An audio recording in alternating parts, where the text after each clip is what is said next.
तो स्टार्ट होने से बताना। हाँ, हो गया ना? Yes sir. ठीक है, चलो। Good evening to all of you sir again. हाँ, चलो सर, तो फिर जीएसटी है, जीएसटी क्लास है, जीएसटी पढ़ेंगे सर आज जीएसटी में। हाँ संपत बोल। স্নেহাস ফোন করে বললো যে ওর চশমার লোক এসছে, চশমা দিতে এই জন্য 10-15 মিনিট লেটে জয়েন করছে। ठीक है, ठीक है, नो इशू। ठीक है, तब तक हम लोग जीएसटी स्टार्ट करते हैं। Sir, goods and service tax, इसमें आज एक इम्पॉर्टेंट पॉइंट बताएंगे। ऐसे आप लोगों को पता है ना जीएसटी क्या है? GST is a story. GST को ना ज़्यादा लोड मत लेना। जीएसटी पढ़ने के टाइम पे लोड कम लो और कहानी ज़्यादा सोचो। मतलब ऐसा सोचो कि बिजनेस के में क्या होता है, और गवर्नमेंट ने अलग अलग बिजनेस के लिए अलग अलग कहानी बना के रखा है। अगर आप इसको एक स्टोरी की तरह समझोगे it will be easier for you, but अगर आप इसको प्रोविजन की तरह सोचोगे तो मुश्किल क्रिएट करेगा। So don't take it as a provision, ठीक है? Don't take GST as a provision. इसको प्रोविजन कम और स्टोरी ज़्यादा समझो, ठीक है? मतलब प्रोविजन को, sir. Yes good evening Navneet, good evening. Provision को स्टोरी समझ के पढ़ा करो, ठीक है? जैसे आज मैं आपको बताऊंगा कॉम्पोजिट के बारे में, ठीक है? कॉम्पोजिट सप्लाई या मिक्स सप्लाई। ऐसे सप्लाई अंडर जीएसटी में बहुत दिन से बात हो रहा है, और supply under GST is very very important sir, very very important. मतलब वीवीआईपी टॉपिक है ये जीएसटी का। इसलिए वीवीआईपी टॉपिक है बिकॉज सप्लाई अंडर जीएसटी में ही जीएसटी का सारा इंपॉर्टेंट फैक्ट छुपा होता है। मतलब जीएसटी चार्ज किया जाए या ना किया जाए, जी मतलब उसको सप्लाई माना जाए कि ना माना जाए, ठीक है? ये सारा चीज डिपेंड करता है सप्लाई अंडर जीएसटी के कहानी के अंदर।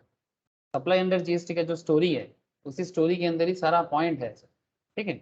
जो हम लोग इतना दिन से काफी डिटेल्स में पढ़ के भी आए हैं, और कुछ डिटेल्स आगे बताने हैं। चलो सर कंटिन्यू करते हैं, नोट्स ओपन कर लेते हैं। As you all can see. अच्छा सर, लास्ट दिन हम लोग पढ़े थे ना फ्री सैंपल में जीएसटी का कॉन्सेप्ट। कंपनी जो फ्री सैंपल प्रोवाइड करता है, हाँ, बाई वन गेट वन, उस पे सप्लाई माना जाए कि ना माना जाए, याद है ना? बोलो सर। हाँ, बेसिकली हम लोग 4 इंपॉर्टेंट पॉइंट पे बात कर रहे हैं सर, ठीक है? भूलना मत। तो very very important 4 points. And वो 4 पॉइंट क्या है, याद है ना? वो 4 पॉइंट क्या है सर? वो 4 पॉइंट है सर, मतलब सेक्शन है और शेड्यूल है, ठीक है? सेक्शन है और schedule. As you can see supply under GST में सेक्शन 7 का एरिया, सेक्शन 8 का एरिया, जिसमें आज मैं बात करूंगा आपसे। 7 बहुत बात हुआ है। Schedule 1, schedule 2 and schedule 3। Schedule 1 याद रखने वाला चीज है सर, बहुत इंपॉर्टेंट है। शेड्यूल 1 आपको ऐसा एक्टिविटी के बारे में बात करता है, activities to be treated as supply even if made without consideration. ऐसे तो नॉर्मली नॉर्मल सिचुएशंस में कहा जाता है कि नो कंसिडरेशन नो सप्लाई। जैसे हम लोग कॉन्ट्रैक्ट में पढ़ते हैं ना, नो कंसिडरेशन नो कॉन्ट्रैक्ट, वैसा जीएसटी भी बताता है no consideration no supply. But schedule 1 इस मैटर को लेके बात करता है जहां पर विदाउट कंसिडरेशन ट्रांजैक्शंस होता है, बट उसे हम सप्लाई ट्रीट करते हैं, ठीक है? Activities to be treated as supply even if made without consideration. And इस पे हम लोगों ने लास्ट फ्यू लेक्चर्स में काफी डिटेल्स में बात किया। शेड्यूल 2, इसके बारे में मैं बात करूंगा आपके साथ, एक्टिविटीज और transactions to be treated as supply of goods और supply of service. And schedule 3 बात करता है एक्टिविटीज और transaction which shall be treated neither as supply of goods nor as supply of service. Which shall be neither as supply of goods, मतलब ना तो उसको, मतलब ट्रांजैक्शंस तो होगा बट उसको ना तो सप्लाई ऑफ सर्विस मानेंगे ना तो सप्लाई ऑफ गुड्स मानेंगे। तो शेड्यूल 1, शेड्यूल 2 एंड शेड्यूल 3 के अंदर जो डिफरेंसेस है, ये डिफरेंस आपको समझना पड़ेगा, ठीक है? मतलब जीएसटी का क्वेश्चंस कितना भी घुमा फिरा के कर लें, आपको समझना पड़ेगा सर, ठीक है? तो इसीलिए डेप्थ बढ़ाओ, कहानी को समझो, ठीक है? नोबेल पढ़ते हो ना, नोबेल समझते हो? बंगाली में हम लोग बोलते हैं ना उपन्यास। तो उपन्यास का या नोवेल का हर एक पेज इंपॉर्टेंट होता है, हर एक पेज। इसी तरह से जीएसटी का भी हर एक पेज इंपॉर्टेंट होता है, ठीक है? तो जैसे नोवेल के साथ हम लोग कभी कॉम्प्रोमाइज करते हैं क्या? ऐसा कभी करते हैं स्टोरी किताब, स्टोरी बुक्स में एक पेज छोड़ के नेक्स्ट पेज में चले जाते हैं? ऐसा कभी नहीं करते ना। तो जब स्टोरी बुक्स में या फिर नॉवेल में जब ऐसा नहीं करते तो स्टडी मैट के टाइम पे ऐसा क्यों करते हैं कि एक पेज पढ़ा दूसरा पेज छोड़ के चला गया? हाँ सर, इम्पोर्टेंट ढूंढते हैं, ऐसा थोड़ी होता है। इसीलिए बोलते हैं सर यूट्यूब कम देखा करो और किताबें ज्यादा पढ़ा करो, बिकॉज पढ़ना भी ना एक हैबिट होता है, ठीक है? तो आपका स्टडी हैबिट बढ़ाओ। प्रॉब्लम यही है सर, आजकल ना लोगों का हैबिट नहीं है पढ़ाई करने का। लोगों को पढ़ने में अच्छा नहीं लगता, देखना अच्छा लगता है, सिर्फ वीडियो सुनेगा। सिर्फ वीडियो सुन सकते हो, उसमें मैं मना नहीं करूंगा, लेकिन काम का वीडियो देखो, काम का वीडियो सुनो। लेकिन सर स्टडी हैबिट भी एक इम्पॉर्टेंट है। पुराने जमाने में लोगों को ना इतना वीडियोस तो नहीं होता था, लोग पढ़ता था, है ना, स्टडी करने के लिए किताबें पढ़ता था। और यही रीजन है सर कि पुराने जमाने में लोगों का writing skill and reading skill इतना बेहतर होता है। जितना समय जा रहा है writing skill and reading skill खराब हो रहा है, लिखने का स्पीड भी खराब हो जा रहा है और रीडिंग स्किल भी खराब हो जाता है। क्यों? बिकॉज पढ़ता नहीं है ना। जितना कम पढ़ोगे, ये जो CS के एग्जाम में लोगों को सबसे ज्यादा दिक्कत क्या होता है सर? पॉइंट पे बात करते हैं ना। सबसे ज्यादा प्रॉब्लम ये होता है, क्वेश्चन कॉमन भी मिलता है ना, लिख नहीं पाता। क्या प्रॉब्लम है? इसलिए लिख नहीं पा रहा है क्योंकि ठीक ठाक से स्टडी नहीं किया। दूसरा प्रॉब्लम है, अगर लिख भी पा रहे हैं ना, खत्म नहीं कर पा रहे टाइम पे। क्यों? राइटिंग स्किल नहीं है। ये दो चक्कर है, इस दो चक्कर को समझो सर, ठीक है? इसलिए अपना राइटिंग हैबिट्स, अपना रीडिंग हैबिट्स, दोनों में काम करो। कैसे करोगे? आपके ऊपर, आपका इंपॉर्टेंस, ठीक है, समय आपको देना होगा, ठीक है? इसीलिए लोग बोलते हैं कि 5 घंटा 6 घंटा पढ़ना पड़ता है सर, नहीं तो एग्जाम में मुश्किल में आ जाते हैं, ठीक है? ठीक है, चलो आ जाते हैं। ज्ञान मत बांटो सर, पढ़ाओ। ओके सर, ज्ञान हो गया, चलो पढ़ाई करते हैं। अच्छा, क्या पढ़ना है? कॉम्पोजिट वगैरह पढ़ना है? कहाँ चला गया कॉम्पोजिट का एरिया? एक्टिविटीज और transaction to be treated as supply of goods और सप्लाई ऑफ सर्विसेज। अच्छा, ये तो वो सब एक्टिविटीज के बारे में बात किया है जहाँ पर आपको सेक्शन 7 सबसेक्शन 1A, ठीक है, मतलब शेड्यूल 3 का एरिया, एक्टिविटीज और transaction to be treated as supply of goods और सप्लाई ऑफ सर्विस, मतलब एकदम प्रॉपर है, ठीक है? आराम से हम उसको supply of service and supply of goods के अंदर कनेक्ट कर सकते हैं। चलो, ये एक एरिया है। दूसरा एक एरिया क्या है? नॉन सप्लाईज अंडर GST, ठीक है, मतलब शेड्यूल 3 का एरिया, ठीक है? एक्टिविटीज और ट्रांजैक्शन स्पेसिफाइड अंडर शेड्यूल 3, ठीक है? नॉन सप्लाईज अंडर GST, मतलब ट्रांजैक्शंस तो है, ठीक है, बट उसको हम लोग सप्लाई नहीं मानेंगे, और इसके हम लोग नेगेटिव लिस्ट भी बोलते हैं। नेगेटिव लिस्ट, ठीक है, नेगेटिव लिस्ट मतलब सप्लाई तो होगा बट उसको सप्लाई नहीं मानेंगे, मतलब ट्रांजैक्शंस होगा बट सप्लाई नहीं। इसका एक लंबा लिस्ट है, मैं डिस्कस करूंगा आपको। अच्छा सर, इसके अलावा और क्या पढ़ा है? सर इसके अलावा जैसे कि मैं आपको बोल रहा था कॉम्पोजिट एंड मिक्स के बारे में, ठीक है? कॉम्पोजिट एंड मिक्स के बारे में, दैट इज सेक्शन 8 का एरिया, ठीक है? Section 8 composite and mix supplies, ठीक है? फिर इसमें आएंगे सेक्शन 8 में composite and mix is very important part है, ठीक है? मतलब दोनों चीज एक साथ, बहुत सारा प्रोडक्ट मार्केट में सेल होता है, ठीक है? तो जब बहुत सारा प्रोडक्ट एक साथ मार्केट में सेल होता है तो उसे कॉम्पोजिट कहा जाता है। जैसे राखी, आज राखी था, चलो अच्छा दिन है, मतलब राखी है, आज भी है कल भी है। नॉर्थ इंडिया में एक्चुअली नॉर्थ इंडिया में कल ज़्यादा माना जाएगा एज पर दी तिथि ऑफ नॉर्थ इंडियन कॉन्सेप्ट, और ईस्ट बंगाल में, मतलब ईस्ट इंडिया में, ठीक है, लाइक आसाम, उड़ीसा, बंगाल, ठीक है, ये जो एरिया है, ये सब एरिया में राखी आज मनाया गया है ज़्यादा। सो राखी का बात क्यों कर रहा हूँ सर? राखी गिफ्ट में आप लोग एक चीज़ देखा है कभी? वो क्या बोलते हैं, सेलिब्रेशन पैक होता है रे बाबा, Cadbury. Cadbury celebration pack. Celebration pack के अंदर कितना सारा चीज होता है बोलो? ये कंप्लीट पैकेज है, ठीक है? अब इसके अंदर अलग अलग चॉकलेट्स होते हैं, इसके अंदर अलग अलग अलग अलग चीजें, सिर्फ चॉकलेट ही नहीं होता, डिफरेंट काइंड ऑफ चॉकलेट होता है, डिफरेंट कंपनीज का होता है, ठीक है? तो ये एक कंप्लीट पैकेज है, ठीक है? अब इसको पैकेज किया गया, फिर इसको एक कैडबरी सेलिब्रेशन पैकेज के नाम पे गिफ्ट के तौर पे दिया जाता है ना सर? तो ये एक कंपोजिट या मिक्स के अंदर आ सकता है ना? तो बेसिकली मैं यही कहना चाहता हूँ आपको। Section 8 composite and mix supply क्या है आपको समझना पड़ेगा, और उसमें जीएसटी कैसे लगाया जाता है ये भी आपको समझना पड़ेगा। तो चलो सर, आज का मतलब कहानी कॉम्पोजिट पे ही है, ठीक है। चलो ठीक है, आज कॉम्पोजिट पे ही बात कर लेते हैं, सेक्शन 8 पे ही बात कर लेते हैं।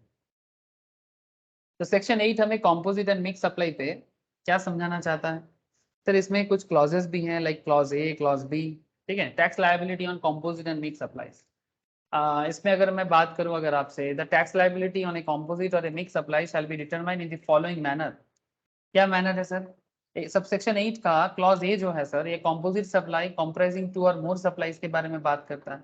One of which is the principal supply shall be treated as supply of such principal supply, and a mixed supply comprising of 2 or more supplies shall be treated as supply of that particular supply that attract highest rate of tax. Sir बात थोड़ा सा आपको गड़बड़ लग रहा होगा। ये composite में बताया जा रहा है कंप्राइजिंग 2 और मोर सप्लाईज, मतलब उसमें एक्चुअली एक साथ 2 चीज सप्लाई किया जा रहा है।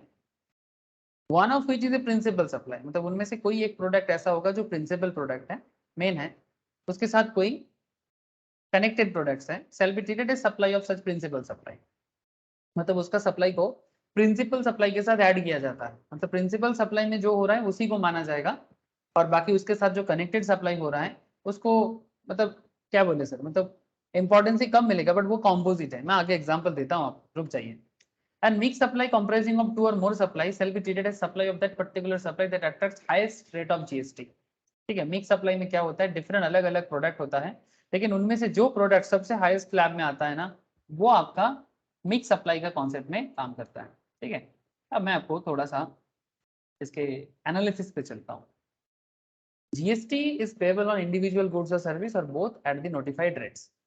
जीएसटी जो पेमेंट किया जाता है गवर्नमेंट के घर में, पब्लिक जो जीएसटी पे करता है, वो बेसिकली इंडिविजुअल गुड्स पे या इंडिविजुअल सर्विस पे होता है, या फिर बोथ पे होता है, और वो भी मॉडिफाइड रेट, नोटिफाइड रेट के थ्रू से होता है, मतलब जो गवर्नमेंट नोटिफाई करता है टाइम टू टाइम।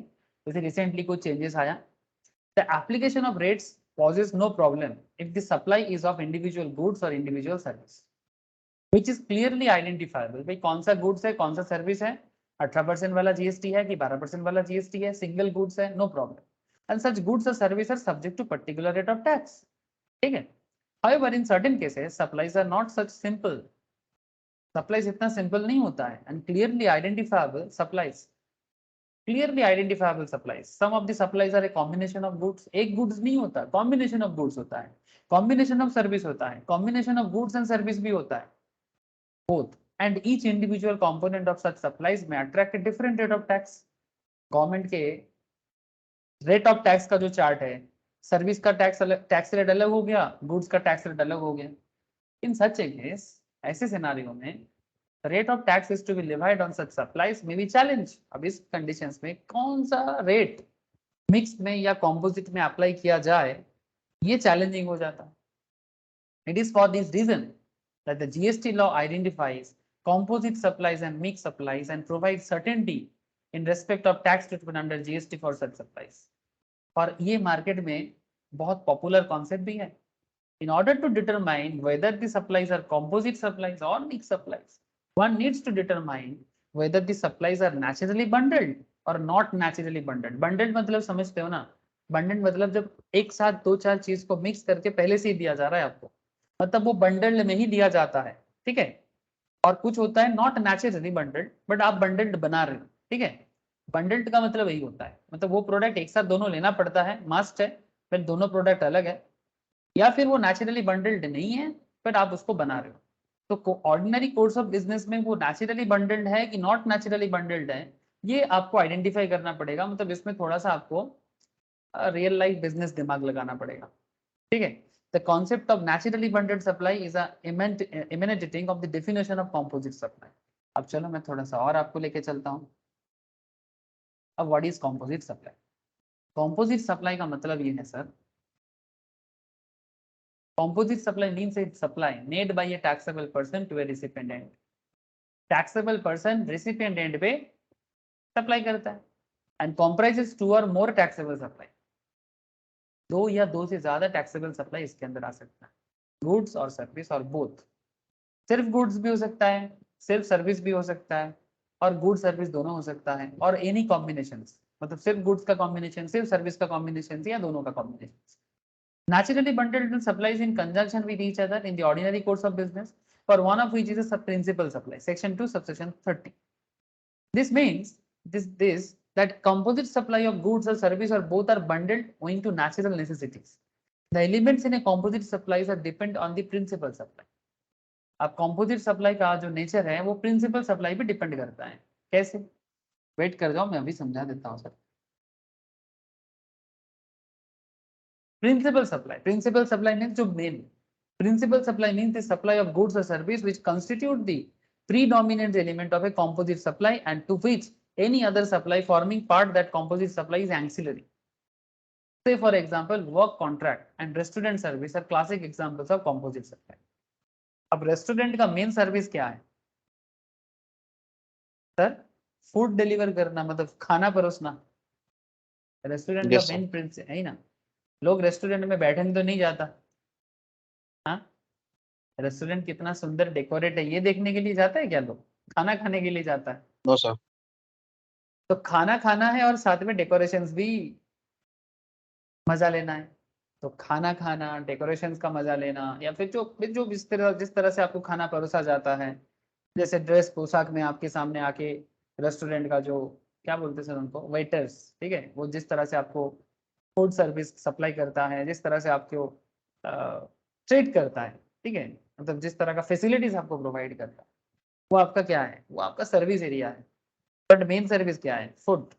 ठीक है, तो यहाँ पर देखना ये पड़ता है कि प्रिंसिपल सर्विस क्या है, ठीक है, और उसके साथ एंसिलरी क्या है. एंसिलरी मतलब साथ में जुड़ा हुआ, ठीक है. तो एक साथ दो तीन चीज आपके साथ आता है, बट उसमें आपको आइडेंटिफाई करना पड़ेगा कि इसमें प्रिंसिपल सर्विस क्या है और उसके साथ जुड़ा हुआ क्या है. How to determine whether this service are bundled in the ordinary course of business, it's a big question. हम ये कैसे डिटरमाइन करें कि ये सर्विस बंडल्ड है नेचुरली, मतलब रेस्टोरेंट के खाने के साथ साथ रेस्टोरेंट का डेकोरेटिंग बंडल्ड है.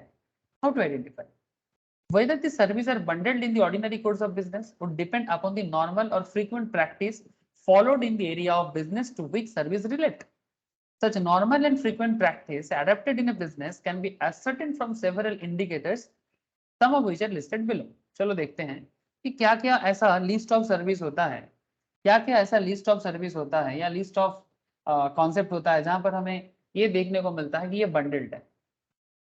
ये डिपेंड करता है सर एरिया ऑफ बिजनेस पे, जो उस एरिया ऑफ बिजनेस पे जो होता है उसके ऊपर डिपेंड करता है.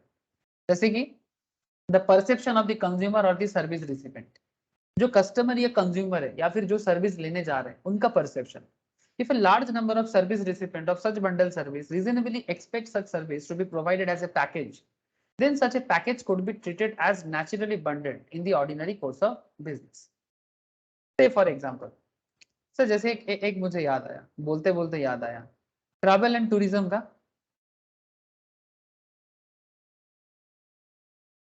क्या बोलते हो? ये बंडल्ड में आते हैं ना नेचुरली. हाँ, अगर आप Yes, sir.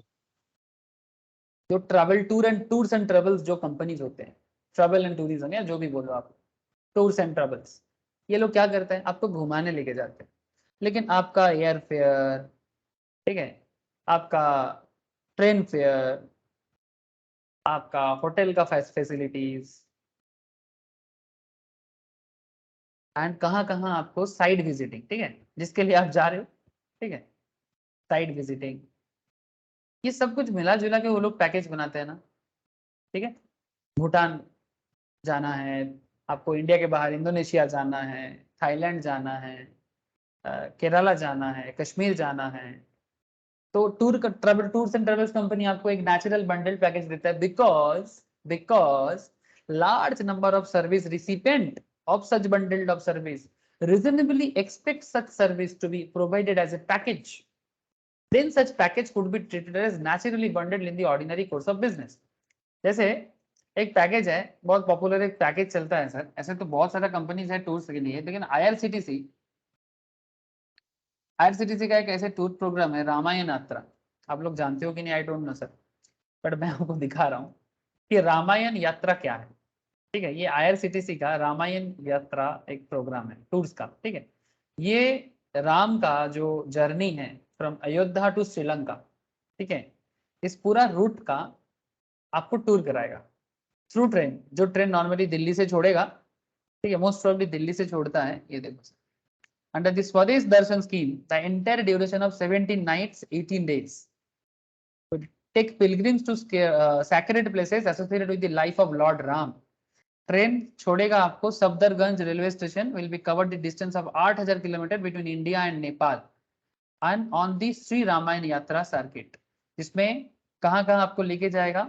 अयोध्या, जनकपुर, जनकपुर नेपाल में आता है, सीतामाढ़ी बिहार में, बक्सार, वाराणसी, प्रयागराज, श्रृंगवरपुर, चित्रकूट, नासिक, हम्पी, रामेश्वरम, ठीक है, जहां पर जाके आपका ट्रेन का सफर खत्म होता है। ठीक है, ट्रेन का सफर खत्म होता है Rameswaram, Kanchipuram, Bhadrachalam, also known as Ayodhya of south India. Bhadrachalam को साउथ इंडिया का अयोध्या कहा जाता है, और रामेश्वरम से ही तो सेतु बंधन किया था ना सीता जी को श्रीलंका जान लेके, मतलब लाने के लिए। ठीक है, जो हम लोग रामायण में पढ़े हैं सर, और इतिहास भी इसका बहुत प्रूफ देता है। लोग माइथोलॉजी करते हैं, बट सर इतना सारा लोग, हाँ कभी सोचे हो, उत्तर से दक्षिण, पूर्व से पश्चिम, इतना सारा लोगों के घर में एक इंसान का नाम हर घर के लोगों को पता है। तो ये इतिहास है सर। ठीक है, इसको मीथ कैसे लोग बोलते हैं, आई डोंट नो। मीथ इतना टिकता नहीं है सर, मीथ खत्म हो जाता है। Okay, now question is that अब IRCTC का ये जो पैकेज है श्री रामायण यात्रा थ्रू स्पेशल टूरिस्ट ट्रेन, ठीक है, स्वदेश दर्शन टूरिस्ट ट्रेन, इसमें 17 रात और 18 दिन का प्रोग्राम है, पिलग्रिम प्रोग्राम। ठीक है, अब बिजनेस को समझो, मैं इसलिए आपको ये प्रोग्राम समझा रहा हूँ IRCTC किस तरह से पैकेज बनाता है। ठीक है, ये एक फर्स्ट टाइम सिस्टम है। Train will go from India to Nepal and connect the two religious sites of Ayodhya and Janakpur. ठीक है, ठीक है, IRCTC ने रिसेंटली ये प्रोग्राम लॉन्च किया, बहुत ज्यादा दिन नहीं हुआ, और इस तरह से आपको उत्तर भारत से लेके दक्षिण भारत का पूरा राम जी का यात्रा को फुलफिल करेगा। और पैकेज देखो, कॉस्ट कितना है, 71,820 फॉर सिंगल ऑक्यूपेंसी। ठीक है, for double triple and the ticket is priced at 62,370। Children with weight between the age of 5 to 11, ये भी बता रहा है। ठीक है, पैकेज बता रहा है आपको। The price also include the following: train journey by Bharat Gaurav tourist train, 3 AC class, night stay in standard hotels, AC rooms with wash and changes as per the itinerary in standard hotels, non-AC rooms भी मिलेगा, on board train meals veg only, off board meals veg only, good quality, restaurant, hotel, banquet, all transfers and sightseeing by non-AC bus, travel insurance for the passengers, security on board train, all applicable taxes, detailed itinerary of the trip is available in IRCTC website। ऐसा लगा जैसे मैं IRCTC को promote कर रहा हूँ। Sir IRCTC को मैं कौन होता हूँ प्रमोट करने वाला? भारत का एक नंबर, मतलब government organised travel tourism company है। ठीक है, ठीक है। अब इसमें आपको मैं क्या बताऊं, ये देखो लंबा यात्रा। ठीक है, तो कहने का मतलब है ये जो प्रोग्राम आपने देखा, इट्स अ नेचुरली बंडल्ड एक प्रोग्राम है ना? तो वही कहना चाहता है sir, the perception of the consumer और द सर्विस रिसिपेंट। ये मुझे रैंडमली याद आया, इसलिए मैंने आपको रैंडमली दिखाया। अब इस पूरा पैकेज के अंदर आपको सारा चीज 71,000 में मिलने वाला है, एक पर्सन का 18 दिन के लिए। अच्छा प्रोग्राम है सर। हाँ, पूरा भारत घूम लोगे आप 18 दिन में ऑलमोस्ट। देखना चाहते हो मोटी? मैं एक बार देखा था इसका पूरा रूट, मोटा मोटी ये नेपाल से लेके, नेपाल जनकपुर से लेके पूरा साउथ इंडिया तक, मतलब पूरा उत्तर से दक्षिण पूरा कवर कर रहा है। ये देखो सर, ये अपना बिहार में आपका जनकपुरी आ जाएगा। ठीक है, इस एरिया में नेपाल बॉर्डर में आ जाएगा। जनकपुरी बेसिकली सीता का जगह है। ठीक है, मधुबनी डिस्ट्रिक्ट के साथ जुड़ा हुआ है। क्या शिवम सही बोला ना? मधुबनी के साथ जुड़ा हुआ है ना? Yes sir. ठीक है, फिर ये ट्रेन आपको यहाँ से मोस्ट प्रोबेबली इधर उत्तर प्रदेश जाएगा, अयोध्या होके ये ट्रेन आपका महाराष्ट्र की तरफ जाएगा। नासिक एरिया में राम जी का बहुत बड़ा कॉन्सेप्ट है। फिर यहाँ से दंडकारण्य होके, दंडकारण्य मतलब छत्तीसगढ़ का बहुत बड़ा एक जंगल एरिया है, ये एरिया होके इस तरह से, ठीक है, कर्नाटका का कुछ एरिया लेके हम्पी। ठीक है, हम्पी कर्नाटका में आता है। ठीक है, जो सुग्रीव बाली का एरिया है बेसिकली, जो किष्किंधा एरिया है ना सर, वो किष्किंधा यहीं पर आता है। और हम्पी आज भी है, Hampi is a very interesting tourist destination. ठीक है, कभी हो सके तो ये सब टूर किया करो, आपको पता चलेगा कि कैसे ये सब है। ठीक है, मीत नहीं है सर, मीत नहीं है, जाओगे तो पता चलेगा। 10,000 ईयर्स पुराना स्टोरी है। ठीक है, 10,000 ईयर्स ओल्ड। ठीक है, कम से कम, ज्यादा होगा कम नहीं। फिर आपका ये जर्नी खत्म होता है यहाँ जाके, ये रामेश्वरम। ठीक है, तमिलनाडु और श्रीलंका का जो बॉर्डर एरिया, इस एरिया। और यहीं से सेतु सेतु बांध के इधर आया है। ठीक है, जो बाद में नासा ने भी प्रूव किया ना। हाँ, नासा ने भी प्रूव किया कि यहाँ पर ब्रिज बना हुआ था। ये जो ब्रिज देख रहे हो ना, ये तो आइलैंड है, बट यहाँ इसमें लाइमस्टोन के थ्रू से ब्रिज सेतु बांधा गया था। ठीक है, चाहे वो मतलब आर्मी जो है वो मतलब बंदर वाला आर्मी हो या फिर जो भी हो, बट हुआ था सर। ठीक है, एंड इट्स अ पॉसिबल। ठीक है, अब नासा बोले तो पॉसिबल, ऐसे आज भी इसका थोड़ा थोड़ा प्रूफ दिखता है। और सैटेलाइट इमेज में नासा ने भी ये चीज देखा, ये देखो अभी भी बोला जाता है, ये देखो राम सेतु। और बाद में कुछ लोगों ने इसका नाम आदम्स ब्रिज भी रख दिया, फॉरेन इन्वेडर्स ने नाम रख दिया आदम्स ब्रिज। ठीक है, you I hope you understand, मतलब ये आदम्स ब्रिज का ही पार्ट है सर, जो ब्रिज आप अब देख रहे हो। क्या बताएं, छोड़ो सर। ठीक है, चलो थोड़ा सा घूम लिया हम लोग। हाँ, घूमना अच्छा लगता है। लेकिन अब आते हैं कुछ और एग्जाम्पल्स में। जैसे देखो, कंपोजिट में मोबाइल और बैटरी। सर बैटरी कंपनी अलग होता है, मोबाइल कंपनी अलग होता है। Mobile phone is always sold with battery, तो ये एक नेचुरली बंडल्ड है। ठीक है, majority of service providers in a particular area of business provide similar bundled of service, मतलब ज्यादातर बिजनेसमैन सिमिलर सर्विस एक साथ देता है। मतलब ये पॉपुलर होना चाहिए, तब उसको नेचुरली बंडल्ड माना जाता है। जैसे ट्रैवल टूरिज्म का पैकेज, जैसे मोबाइल के साथ बैटरी, मोबाइल के साथ आजकल स्क्रीन गार्ड भी देता है ना। क्या बोलते हैं उसको, जिसमें मारने से भी, क्या कौन सा गार्ड बोलते हैं उसको, टेम्पर ग्लास। हाँ, टेम्पर ग्लास बोलते हैं ना, टेम्पर्ड ना क्या बोलते हैं।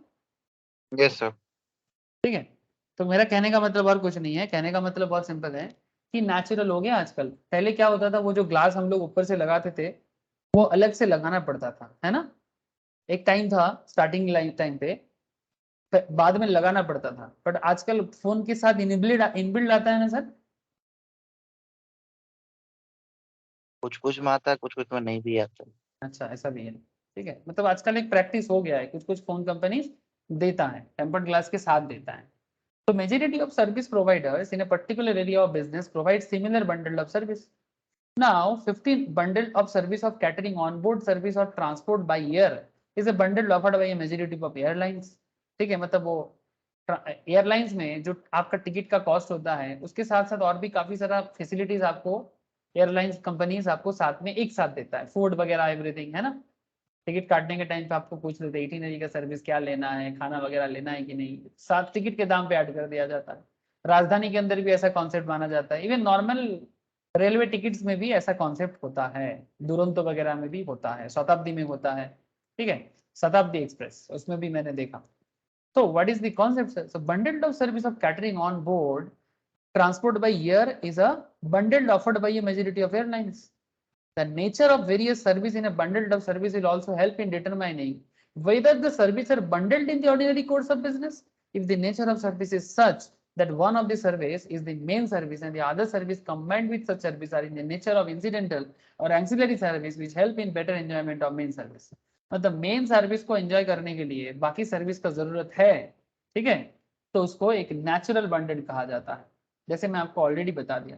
Service of stay in hotel is often combined with provision of breakfast and dinner. अब होटल में रहना मेन प्रिंसिपल है सर आपका, है ना। हम लोग कहीं घूमने जाते हैं तो होटल ढूंढते हैं, होटल में रहना हमारा प्रिंसिपल सर्विस है। लेकिन अगर होटल में आपको ब्रेकफास्ट मिल जाए, डिनर मिल जाए, तो रहना थोड़ा आसान हो जाता है, ये सर नो। नहीं तो आपको खाने के लिए क्या होना, बाहर घूमना पड़ेगा। ये सर नो, प्लीज सर नहीं। अगर होटल वाला ही आपको खाना देता है तो ये आपके लिए थोड़ा अच्छा होता है ना, ब्रेकफास्ट देता है। आजकल तो होटल वाले सर ऐसा करता है, मैं जितना जानता हूँ ब्रेकफास्ट आपको कॉम्प्लीमेंट्री देता है, मतलब बेसिकली कॉस्ट के अंदर इंक्लूड कर लेता है कि अगर एक 40-50 या 60 रुपीज पर हेड भी अगर आपको सुबह का ब्रेकफास्ट देता है, चाय ब्रेड समथिंग लाइक दैट, या कचौड़ी सब्जी, तो ये अच्छा भी लगता है कि भाई सुबह उठ के टूरिस्ट को या जो भी गेस्ट को बाहर घूमना ना पड़े। लंच डिनर कहीं कभी कभी होटल में नहीं देता है, ठीक है, बिकॉज ज्यादातर केस में जब बाहर में होटल में कोई जाता है तो दिन के टाइम पे रहता नहीं है, तो डिनर बहुत होटल प्रोवाइड करता है, ब्रेकफास्ट एंड डिनर मैंने जितना देखा। लंच बहुत सारा होटल कम करता है, लेकिन हाँ बड़ा होटल सब कुछ करता है। यस ना, क्या सर सही बोला? मेरा एक्सपीरियंस, आप लोगों का एक्सपीरियंस भी यही होगा? बोलो। किरे, संपद, नवनील, नील, बोलो सर। ज्योति, यस और नो? शिवम, अरे आवाज आ रही है कि नहीं? हाँ सर। ब्रेकफास्ट हाँ। तो कॉम्प्लीमेंट्री होता है। नहीं सर, बहुत सारा होटल नहीं देता है। नहीं सर, सब नहीं देता है। सब नहीं देता ना, हाँ नहीं। मैं देखा। सर वो तो प्लान के अंदर इंक्लूड कर लेगा ना। हाँ वही आप करता प्री है, बुकिंग मतलब भी करोगे ना, प्री बुकिंग भी करोगे तो मैक्सिमम रेस्टोरेंट नहीं देता है आपको, उसके लिए अलग से प्लान लेना पड़ता है। प्लान लेना पड़ता है, ठीक है, डिपेंड करता है, होटल टू होटल डिपेंड करता है, ठीक है, होटल टू होटल डिपेंड करता है। मैंने भी देखा डिफरेंट सिटी में डिफरेंट कॉन्सेप्ट काम करता है। वैसे कोलकाता में क्या है मुझे नहीं पता क्योंकि मैंने कभी भी कोलकाता में होटल में नहीं रहा, ठीक है।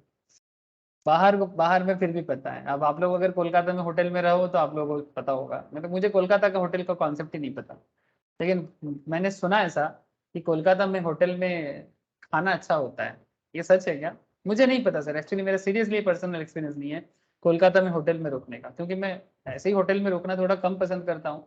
सिर्फ बाहर जाने पे रुकना पड़ता है वो अलग बात, बट सुना कि कोलकाता में खाना अच्छा देता है। Don't know. The service of stay in hotel is often combined with provision of such breakfast with dinner provided free of cost during the stay.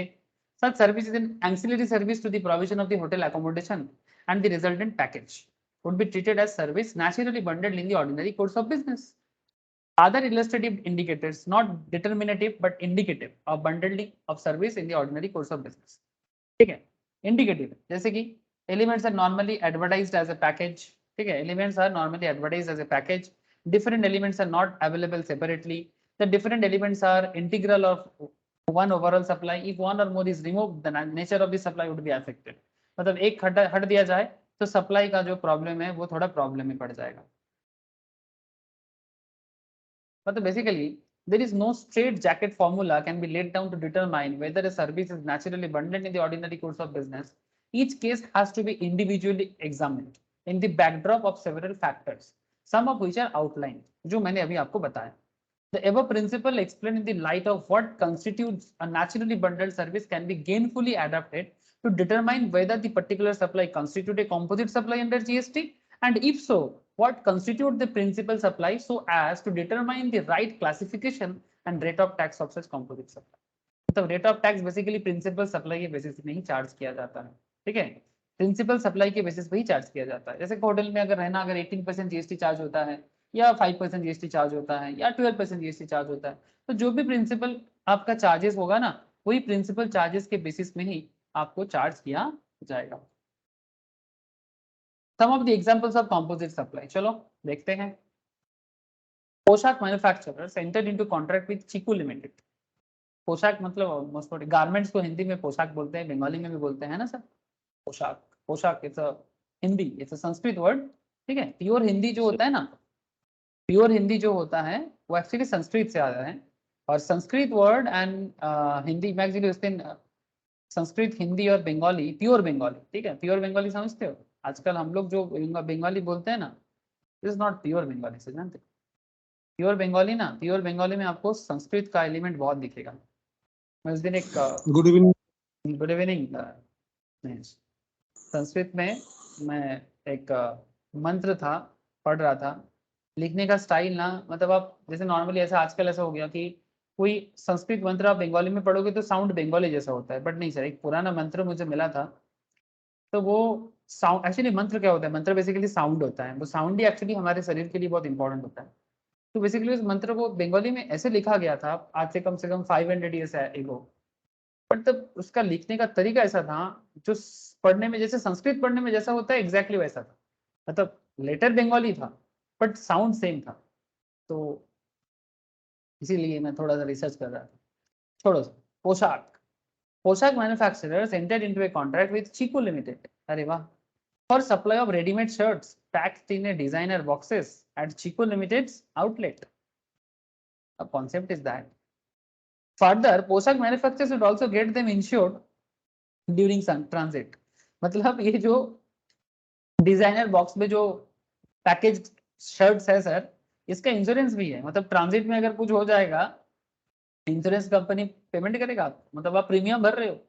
In this case supply of goods के अंदर क्या क्या है, packing, materials, transport and insurance is a composite supply wherein supply of goods is principal supply.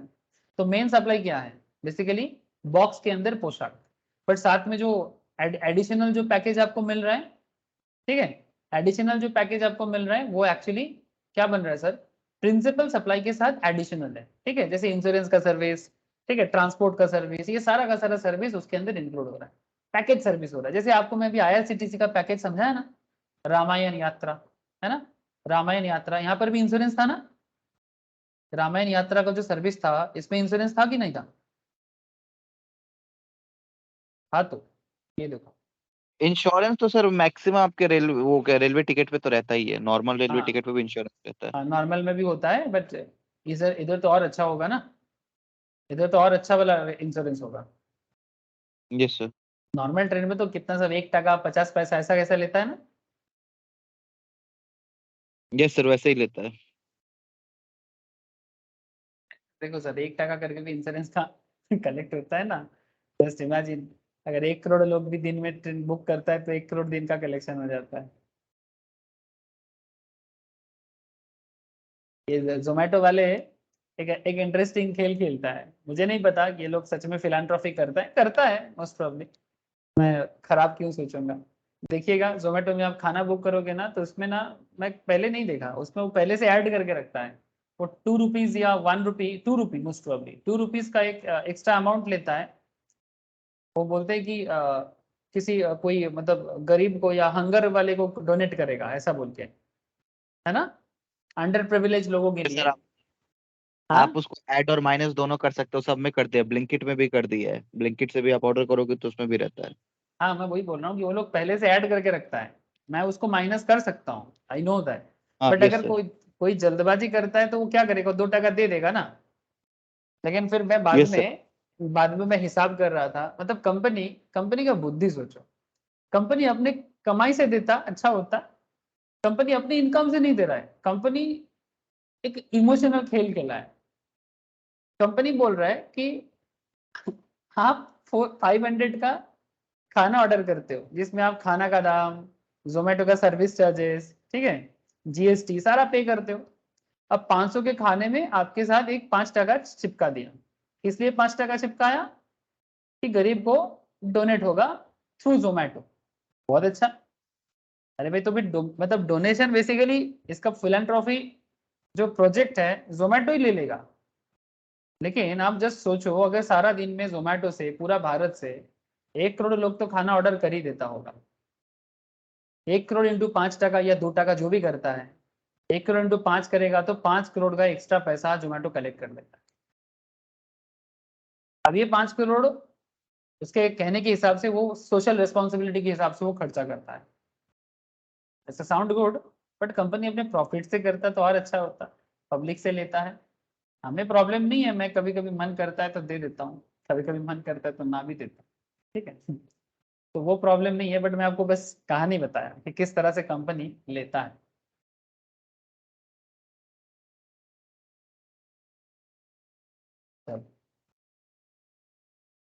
तो पोशाक manufacturers यहाँ पर किस तरह से कॉम्पोजिट सप्लाई दे दिया, प्रिंसिपल सप्लाई था गुड्स। अच्छा, when a consumer buys a television set and he also gets mandatory warranty and machine maintenance contract, है ना, आप टीवी खरीदते हो उसमें वारंटी का पैसा देके आते हो सर, मेंटेनेंस कॉन्ट्रैक्ट आजकल चलता है ना, उसको क्या बोलते हैं मेंटेनेंस को, हाँ मेंटेनेंस को और एक नाम बोलते हैं, क्या बोलते हैं, एनुअल मेंटेनेंस, AMC पॉपुलर नाम है। हाँ, AMC बोलता है ना, आरबीसी। सर्विस चार्ज, हाँ नवनील, सर्विस चार्ज। সার্ভিসিং বলছে টিভি যে মানে টেলিভিশনে যেটা বলছিলেন। सर्विसिंग चार्जेस बेसिकली उसका एक पॉपुलर नाम दे दिया, ठीक है। क्या पॉपुलर नाम दिया बोले तो, मतलब मानिए कि आप एक्वागार्ड खरीद के लाते हो, ठीक है, या फिर आप क्या बोलते हो उसको, फ्रिज लाते हो, या फिर वॉशिंग मशीन लाते हो, तो उसमें ना कंपनी इंक्लूड कर देता है वारंटी। देखिए सर, यहाँ पर एक इंटरेस्टिंग खेल है, इवन लैपटॉप पे भी होता है। मैं थोड़ा अप्लायंसेस में चलता हूँ, क्या लेना है, चलिए वॉशिंग मशीन देखते हैं। हाँ, नॉट फाउंड क्यों बता रहे हैं, वॉशिंग मशीन खत्म हो गया, एसी एक्वागार्ड, चलो एक्वागार्ड देखो सर, केंट का एक्वागार्ड।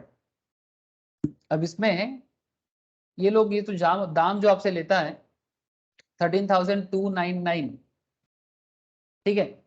अब ये 13,299 का आपका जो प्रोडक्ट है, इसमें देखिए 1 year warranty provided by manufacturer from the date of purchase and 3 year no service charges, ठीक है। 3 साल के लिए कोई सर्विस चार्जेस आपसे नहीं लेगा। साथ में ये भी लिखता है नो मोर, ठीक है। क्या लिखता है, सर्विस चार्जेस नहीं लेगा, not covered in warranty, warranty में क्या क्या कवर नहीं है वो भी बोल देता है। प्रोडक्ट प्लास्टिक और glass body is not covered under the warranty, मतलब ग्लास बॉडी या प्लास्टिक बॉडी जो भी रहता है वो वारंटी के अंदर नहीं रहता है, बाकी जो है वो यहाँ पर बता देता है। और साथ में कंपनी ना, जैसे ही आपका वारंटी पीरियड खत्म हो जाता है ना, फिर आपको बोलता है सर एक एएमसी करवा लीजिए। एएमसी चार्जेस आपका 14,000 का अगर प्यूरीफायर है, वाटर प्यूरीफायर है, तो कम से कम मेरे हिसाब से 4-5 हज़ार तो बोलता ही है। 5,000 एएमसी एनुअल मेंटेनेंस चार्जेस, मतलब जो सर्विस चार्ज है वही है। अब 3 साल के लिए नो सर्विस बोल दिया आपको, ये कंपनी का ऑफर है बेसिकली, सेल बढ़ाने के लिए कंपनी ऐसा करता है। लेकिन एएमसी बाद में करने के लिए बोलेगा आपको, 3 साल बाद कंपनी आपको वही बोलेगा कि एक एएमसी कर लीजिए सर, क्योंकि जब भी प्रॉब्लम होगा आप बस एक रिक्वेस्ट कॉल कीजिएगा, ठीक है, कंपनी का लोग आके आपको कर देगा। और वो जो 5,000 आपसे ले लिया, ठीक है, मतलब 5,000 एएमसी में अगर आपका एक्वागार्ड साल में 3 बार खराब होता है, ध्यान से सुनिए, ठीक है, 5,000 का एएमसी ले लिया, अगर आपका एक्वागार्ड साल में 3 बार खराब होता है, अरे 5 बार तो खराब नहीं होगा, ठीक है, तो अगर 3 बार खराब होता है, जो मेंटेनेंस के लिए आएगा उसको कंपनी 1,000 रुपीज भी अगर देगा मैक्सिमम मान के चला, तो भी कंपनी 2,000 आपसे कमा लिया। यस और नो, प्लीज टेल मी। हाँ, उसमें पार्ट्स का भी कुछ एरिया होता है, ठीक है, प्रोडक्ट पार्ट्स का भी कुछ एरिया होता है, लेकिन उसमें भी बोल देते कि एएमसी में कौन सा पार्ट्स आएगा और कौन सा पार्ट्स नहीं, ठीक है। छोटा छोटा जो पार्ट्स होता है ना 50-100 रुपया वाला, वो एएमसी के अंदर इंक्लूड करता है, लेकिन जैसे मेम्ब्रेन्स वगैरह क्या क्या सब रहता है, ठीक है, वो सब में नहीं करता है, ठीक है, उसके लिए आपको अलग से चार्ज देना पड़ता है। तो ये सब बिजनेस कॉन्सेप्ट है, ट्राई टू अंडरस्टैंड, बट ठीक है, हम लोग कुछ कर नहीं सकते, बट ये बिजनेस में होता है सर, ठीक है। अब बात यही है सर, अच्छा वारंटी भी कंपनी का दाम के अंदर इंक्लूड होता है, ठीक है। मतलब ये जो कंपनी वारंटी करता है, वारंटी को ना सर बेसिकली कंटिजेंट लायबिलिटी कहा जाता है, जानते हो सर आप? As per account this is a contingent liability. Contingent liability का Yes, sir. मतलब क्या है बोले तो? जो लाइबिलिटी सर एक बार में नहीं दो ना, पार्ट पार्ट करके हिसाब से ईयरली देना पड़ता है, जैसे एडवर्टाइजमेंट। जैसे एडवर्टाइजमेंट, तो बेसिकली ये क्या है, एडवर्टाइजमेंट पार्ट पार्ट देता है, लेकिन एडवर्टाइजमेंट के साथ इसका एक फर्क है, वारंटी कंपनी देगा कि नहीं देगा ये भी तो एक फ्यूचर इवेंट पे डिपेंड करता है, कॉन्टिजेंट कॉन्ट्रैक्ट, यस, है ना। फ्यूचर इवेंट पे जो प्रोडक्ट जो चीज डिपेंड करता है, हो भी सकता है ना भी हो सकता है, लेकिन जब होगा तब कंपनी को देना पड़ेगा। और ये आज के डेट में कोई भी मशीनरी प्रोडक्ट सेल करने का एक सिंपल सा कंडीशन है सर, कि भाई वारंटी देना पड़ेगा, 1 साल के अंदर कुछ होगा आपको देखना पड़ेगा, ठीक है, नहीं तो सेल बूस्ट नहीं कर पाओगे आप, ठीक है, चाहे दाम कितना भी सस्ता कर लो, अगर वारंटी नहीं मिलेगा ना तो ज्यादातर लोग लेना ही नहीं चाहता। तो there is a basic concept है, तो बिजनेस में ये सब सर्विसेज ना आज के डेट में एक बड़ा नॉर्मल सा बात है सर, तो कंपनी या जीएसटी यही सोचता है कि इतना सारा सर्विस जो दे रहा है बदले में चार्जेस भी ले रहा है। मतलब आपको क्या लगता है ये जो 13,000 14,000 चार्ज आपसे कर रहा है कंपनी, ये 13,000 से प्रोडक्ट का कॉस्ट है? प्रोडक्ट का कॉस्ट हार्डली 10,000 होगा। कंपनी इसका कॉस्टिंग करने के टाइम पे सीएमए वाले का क्या काम है सर? ये कंपनी बड़ा बड़ा सीएमए को क्यों रखता है जानते हो? चार्टर्ड अकाउंटेंट सीएमए क्या करता है? मेनली सीएमए इसमें बहुत बड़ा रोल प्ले करता है कॉस्टिंग डिसाइड करने में, क्योंकि सीए का और भी बहुत सारा रोल है, ठीक है, बट सीएमए जो स्पेशलाइज्ड होते हैं उनका एक बहुत बड़ा रोल प्ले होता है। क्या रोल प्ले बोलो तो? बिजनेस वैल्यूएशन में सीएमए का बहुत बड़ा रोल प्ले होता है। अब ये रोल प्ले ऐसा होता है जैसे मानो ये जो मैं आपको दिखा रहा था, ये इसको बनाने का जो कॉस्टिंग है, ठीक है, ये जो अलग अलग जो है, ठीक है, इसका जो कॉस्टिंग है, इस कॉस्टिंग के साथ वारंटी को भी ऐड कर लेता है। अगर 1 साल के अंदर कुछ होता है तो कंपनी क्या अपनी पॉकेट से खर्चा करेगा या आपसे दाम ले लेगा? क्या बोलते हो? हाँ, ये जैसे बोलता है टीयूबी नहीं, इसका जो अलग अलग से फॉर एग्जांपल ये जैसे ये वाला आरओ, सेडिमेंट फिल्टर, हाँ, rejected water, TDS controller, UF membranes, bacteria and सीज का कंपनी क्या करता है? कंपनी इसका कॉस्ट आपसे ले लेता है और वो कॉस्ट को ऐड करके ही कंपनी अपना प्रॉफिट लगाता है, ठीक है। ये बिजनेस का कॉन्सेप्ट है। और ये देखो अब मार्केट में कंपटीशन भी है, मार्केट में कंपटीशन भी है, वारंटी सर्विस के लिए आपसे चार्ज करेगा, बट कितना चार्ज करेगा नहीं करेगा इस मार्केट कंपटीशन भी डिपेंड करता है, product quality, that is all important part. But company भी ये सब सोच के ही आपका कॉस्टिंग डिसाइड करेगा, ठीक है। तो सीएमए इसमें बहुत बड़ा रोल प्ले करता है, कॉस्ट एंड मैनेजमेंट अकाउंटेंट, ठीक है। इनको बिजनेस में हार्डकोर लेवल में इसलिए रखा जाता है और इनको बिठा बिठा के, मतलब कुछ सीएमए ऐसा भी होता है सर, मतलब जो हायर लेवल ऑफ सीएमए होता है, मतलब हाईएस्ट लेवल ऑफ नॉलेज रखता है, ठीक है, बड़े बड़े कंपनीज में लाइक कैंड हो या कोई भी कंपनी हो, उस पर मैं जितना अगर आप खबर करोगे तो आपको पता चलेगा इवन 50 लाख 60 लाख का भी पैकेज होता है, 50 लाख प्लस एनुअल पैकेज है सर, सैलरी है, क्योंकि वो तुखोड़ सीएमए होता है। तुखोड़ सीएमए समझते हो? मतलब ऐसा उनका कैलकुलेटिव पावर होता है और इतना उसका एनालिटिकल स्किल होता है जिसके थ्रू से वो कंपनी को बहुत प्रॉफिट दे सकता है, तभी कंपनी उनको इतना हाई सैलरी में रखता है, ठीक है। तो उसमें नॉट जस्ट सीएमए, जैसे वर्ल्ड लेवल में सीमा लंदन भी होता है ना, उनको इसीलिए जैसे ये not just this things, even जैसे मानो ट्रेन का, जैसे आईआरसीटीसी का पैकेज, ठीक है, इसमें भी कोई कम बात नहीं है। आईआरसीटीसी इतना बड़ा सर्विस देने के लिए बात कर रहा है, 71,000 में आपको रामायण यात्रा करेगा, इसमें आईआरसीटीसी पे प्रॉफिट भी तो करेगा, हाँ, आईआरसीटीसी फ्री ऑफ कॉस्ट थोड़ी ना करेगा। 71,000 में आपको रामायण यात्रा कराएगा। अब आईआरसीटीसी का शेयर प्राइस देखो, एक टाइम पे अच्छा प्रॉफिट किया है, काफी दिनों से थोड़ा स्लो चल रहा है, बट फिर भी जब आया था 600 के समथिंग में आया था, उसके बाद जैसे कोरोना का पीरियड आ गया था सर, उस टाइम पे थोड़ा कम चल रहा था, 700 750, उस टाइम पे बहुत लोगों ने आईआरसीटीसी लिया था। फिर देखो शेयर का प्राइस देख सकते हो सर, मुझे पूरा याद है, मैं क्लास में आईआरसीटीसी के बारे में डिस्कस किया था, 700 आसपास चल रहा था, ठीक है, और 1000 के आसपास गया था सर, 1200 के आसपास। उसके बाद थोड़ा सा मार्केट इसका डाउन गया, इवन उसके बाद कोरोना पीरियड में फिर से डाउन गया, उसके बाद थोड़ा फ्लैट हो गया, ठीक है। अभी फिर से थोड़ा सा अप एंड डाउन चल रहा है। अब देखना ही है कि आईआरसीटीसी में दम है कि नहीं, मेरे हिसाब से दम है सर, बट थोड़ा लॉन्ग टर्म में जाना पड़ेगा, ठीक है। मतलब वैल्यूएबल स्टॉक है, अलग बात। चलो शेयर मार्केट थोड़ा इमोशनल जगह है मेरा, चलो छोड़ते हैं ऐसा। So when a consumer buys a television set and he also gets mandatory warranty and maintenance contract with the TV, this supply is a composite supply. In this example, supply of TV is the principal supply and warranty and maintenance service are ancillary supply. I hope you understand sir, ठीक है। तो TV के साथ warranty and maintenance भी पैसा लेता है आपसे, ऐसा नहीं कि फ्री ऑफ कॉस्ट ले रहा है, ठीक है। वारंटी फ्री नहीं होता, मेंटेनेंस चार्जेस फ्री नहीं होता, आपसे पहले से चार्ज ले लेता है, ठीक है। और वो कंपनी कॉस्टिंग कर लेता है कि साल में कितना बार आपको सर्विस देगा, ये सब नो, साल में 3 बार सर्विस, फ्री सर्विस कितना है कंपनी बोल देता है, और ये फ्री सर्विस 3 बार होगा कि 2 बार होगा, हाँ, इसका चार्जेस आपको दाम पे ले लेता है सर। आप सोचते हो कि फ्री में मिल रहा है, अरे भाई नहीं, आपसे ही लेके आपको फ्री देता है। फ्री में क्यों देगा? मामा घर का कोई लगता है क्या? मैटरनल साइड का कोई कि फ्री में खाना खिलाएगा आपको?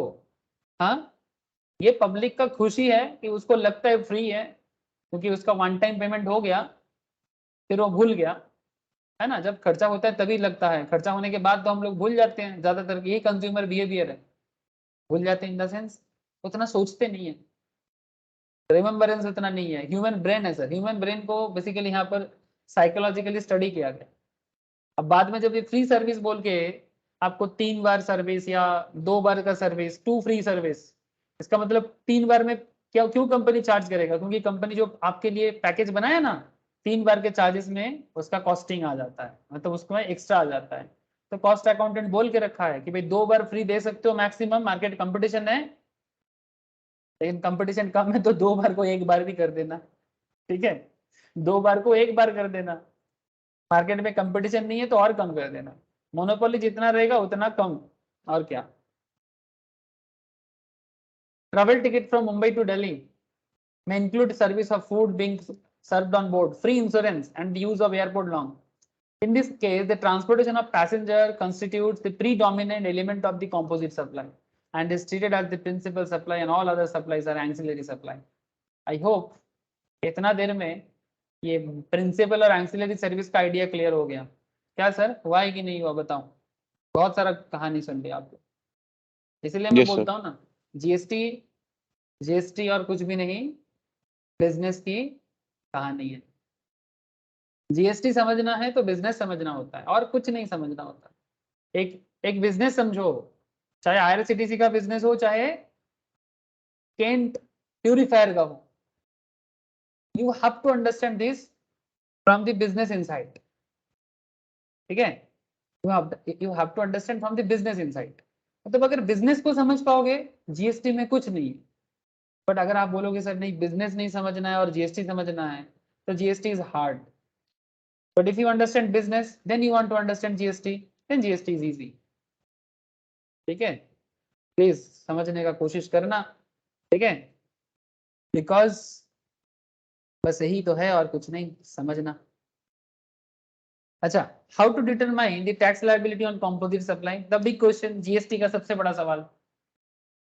सर वो सब तो ठीक है, कंपोजिट समझ गए, प्रिंसिपल सप्लाई समझ गए, एंसिलरी सर्विस भी समझ गए, but the big question, question of the day, sir tax liability क्या डिसाइड किया जाए? Composite supply comprising of 2 or more supplies, one of which is a principal supply, shall be treated as a supply of such principal supply. Accordingly, the entire value of composite supply, that is main supply plus ancillary service, shall be classified under the category of main supply and shall be taxed at the GST rate applicable to the main supply. Main का जो GST rate होगा वही rate ancillary पे भी लागू हो जाएगा। इसको अंडरस्टैंड करने के लिए रति कंप्यूटर सप्लाई लैपटॉप एग्जांपल देखो, तो कंप्यूटर है, नाम है राती या रति जो भी है, ठीक है, राती कंप्यूटर, ठीक है, या रटी क्या है, छोड़ो क्या प्रोनाउंस करें। राती कंप्यूटर सप्लाईज लैपटॉप, एक लैपटॉप आया था, एक कंप्यूटर कंपनी आया था जब हम लोग स्कूल में पढ़ते थे, आमार पीसी, आई डोंट नो आप लोग कभी देखे हो कि नहीं, आमार पीसी बोल के कंपनी आया था, ठीक है। कंपनी बंडल्ड सर्विस दे रहा था, मतलब पीसी, कंप्यूटर, ठीक है, मतलब बेसिकली मॉनिटर, उसके साथ उनका ही अपना ही उनका क्या बोलते हैं उसको, अरे सीपीयू, आजकल यूज कहीं नहीं होता तो भूल जाता हूँ, सीपीयू, मॉनिटर, और साथ में क्या बोलते हैं उसको, अरे जो चार्जिंग होता था उसको क्या बोलते हैं, यूपीएस, ठीक है, यूपीएस, मॉनिटर, सीपीयू, तीनों मिला के दे रहा था। जब मार्केट में असेंबल करके कंप्यूटर आता था, मैं 2003-4 का बात कर रहा हूँ, कम से कम 25-30 हज़ार पड़ जाता था, ठीक है, एक असेंबल्ड कंप्यूटर लेने के लिए। मतलब उसमें नॉर्मली लोग मॉनिटर लेता था अलग से, ठीक है, और आपका सीपीयू लेता था अलग से, ठीक है, और फिर यूपीएस लेता था अलग से, 25-30 हज़ार का दाम पड़ जाता था। सीपीयू का दाम सबसे ज़्यादा होता था, ऑलमोस्ट इंटेल का मदरबोर्ड वगैरह लेके 14-15 हज़ार के आसपास दाम पड़ जाता था, मॉनिटर कम से कम 4-5 हज़ार का, और उधर यूपीएस, माउस, ठीक है, इधर उधर का चीज मिला के और 5 हज़ार जोड़ लो, कम से कम बोल रहा हूँ मैं, ठीक है, 2 GB रैम हार्डली, ठीक है, 2 GB 4 GB RAM maximum, 2 GB most probably, ठीक है, 2 GB रैम, ठीक है, तो 4 GB रैम कम ही होता था। लेकिन आमर पीसी पता नहीं क्या क्या था, 15,000 में पूरा कॉम्पैक्ट दे रहा था, 15,000 में। ठीक है, तो मैं जिस कंप्यूटर सेंटर में बचपन में कंप्यूटर सीखता था वहां पर सारा का सारा MRPC लिया गया, लेकिन सर क्वालिटी उतना अच्छा नहीं था। 14-15,000 में दे रहा था, क्वालिटी अच्छा नहीं था। बट मुझे बिजनेस प्लान, मैं बाद में जब बड़ा हुआ उस टाइम पे तो इतना बिजनेस नॉलेज नहीं था सर, 9-10 का बात कर रहा हूँ, मोस्ट प्रॉब्ली 9-10 ही होगा। बट बिजनेस सेंस उन लोगों का काफी अच्छा था। MRPC, ठीक है, मतलब ये राती कंप्यूटर से याद आया। एक आया था चिराग बोल के, चिराग लैपटॉप या चिराग कंप्यूटर बोल के भी एक आया था। ये सब कंपनी बाद में और मैं नहीं देख पाया, क्योंकि बड़े बड़े कंपनीज ना, स्पेशली HP, कॉम्पैक्ट, ठीक है, HCL, ये लोग ना, और लैपटॉप आ गया ना, वो वाला मार्केट थोड़ा खत्म हो गया। राती कंप्यूटर सप्लाईज लैपटॉप 52,000 का, 52,000 अलग विद लैपटॉप बैग 3,000। अब कंपनी जब बैग देता है, क्या लगता है आप लोगों को, बैग का दाम नहीं लेता आपसे? हाँ सर, लेता है सर। हमें लगता है बैग फ्री है ना। इससे अच्छा है आप कंपनी को बोलो कि कंपनी बैग नहीं चाहिए, ठीक है। ज्यादातर लोग तो सिर्फ शो ऑफ के लिए बैग लेता है ना, लाइक देखो HP का बैग अगर आप लोगे, रास्ते में चलोगे तो देखो इसके पास HP का लैपटॉप है, HP का बैग। लेकिन अगर आप बाहर से लैपटॉप बैग ले लोगे ना, और कम लैपटॉप अलग से लोगे, तो आपका बैग का सस्ता पड़ेगा। इवन अगर आप ब्रांडेड स्काई बैग का भी अगर आप लैपटॉप बैग लेते हो ना, कंपनी के बैग से सस्ता पड़ेगा, क्योंकि कंपनी बैग में भी अच्छा खासा प्रॉफिट करता है। यस ना, मैंने ऑब्जर्व किया, इसीलिए बोल रहा हूं मैं, कंपनी बैग से भी अच्छा खासा प्रॉफिट करता है। So take just laptop. लेकिन प्रॉब्लम है, अगर बैग नहीं देगा तो आप लैपटॉप लेके आओगे कैसे? तो फिर बैग पहले से लेके जाना पड़ेगा। छोड़ो सर, लेकिन बात को समझे। लैपटॉप 52,000 का, लैपटॉप बैग 3,000 का, तो customer 55,000। So being naturally bundled supply of laptop bag along with laptop is a composite supply which is treated as supply of the principal supply. Now question is that laptop 18%, laptop bag 28%. Now question is that 52,000 पे GST charge होगा 18% का, लेकिन 3,000 पे GST charge होगा 28% का। But in this given case, क्योंकि ये composite supply है, लैपटॉप का जो प्रिंसिपल सप्लाई क्या है, आप बैग लेने गए थे कि लैपटॉप लेने गए थे? मतलब लैपटॉप बैग लेने गए थे लैपटॉप। कि लैपटॉप लेने गए? तो प्रिंसिपल क्या हो गया, लैपटॉप, ठीक है। तो 18% will be charge on the entire value of 55,000। तो ये नहीं होगा सर, ठीक है। 55,000 पे 18% चार्ज होगा। प्रिंसिपल सप्लाई का जो प्रोडक्ट है वही वाला चार्ज हो जाएगा, ठीक है। समझ में आया? इतना देर से जो बिजनेस का कहानी सुन रहे थे, कहानी का एक कंक्लूजन आया, यस और नो?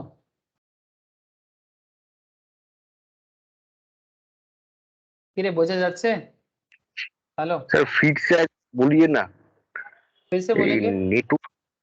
हाँ हाँ नेट, अच्छा, की प्रॉब्लम হলো বলো। मैं बस इतना बोला, हाँ কম্পোজিট সাপ্লাই ওই কম্পিউটার 52,000 আর ওটা 3,000। কম্পিউটারের উপর ল্যাপটপের উপর 18%, ব্যাগের উপর 28%। হ্যাঁ, এবারে প্রিন্সিপালটার উপর পুরোটা 18% চার্জ হবে বলছে। Yes because naturally bundled. Naturally bundled का मतलब क्या होता है? नेचुरली बंडल्ड का मतलब होता है कि लैपटॉप के साथ लैपटॉप बैग एक नॉर्मल बात है ना, बिकॉज आप लैपटॉप लेने जाओगे तो बैग नहीं देगा तो लैपटॉप लाओगे कैसे? It's a very important fact, ठीक है। तो इसीलिए ये नेचुरल बंडल सर्विस के अंदर आता है। और लैपटॉप एंड लैपटॉप बैग दोनों मिला के 55,000 के ऊपर मेन जो प्रिंसिपल सप्लाई है दैट इज लैपटॉप के ऊपर आपको 18% चार्ज किया जाएगा, बिकॉज लैपटॉप का GST 18% है, लैपटॉप बैग का GST 28% है। मतलब इन दिस एग्जाम्पल, बाकी चेक कराना पड़ेगा टैक्स रेट क्या चल रहा है, वो टाइम टू टाइम चेंज भी होता है। हो जाएगा ऐसे? হুম। হ্যাঁ, আর যারা ল্যাপটপ ব্যাগেরই বিজনেস করছে তাদের উপর ওটা সার্ভিসটা 28%। यस यस वेरी गुड, वो तो इंडिविजुअल सर्विस हो गया ना।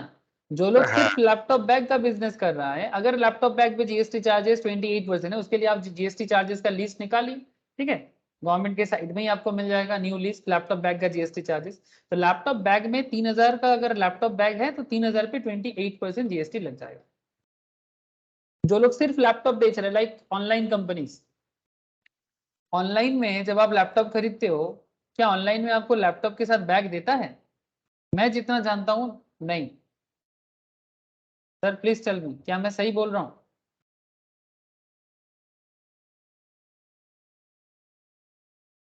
ऑनलाइन खरीदा नहीं सर, ऑफलाइन में तो दिया था।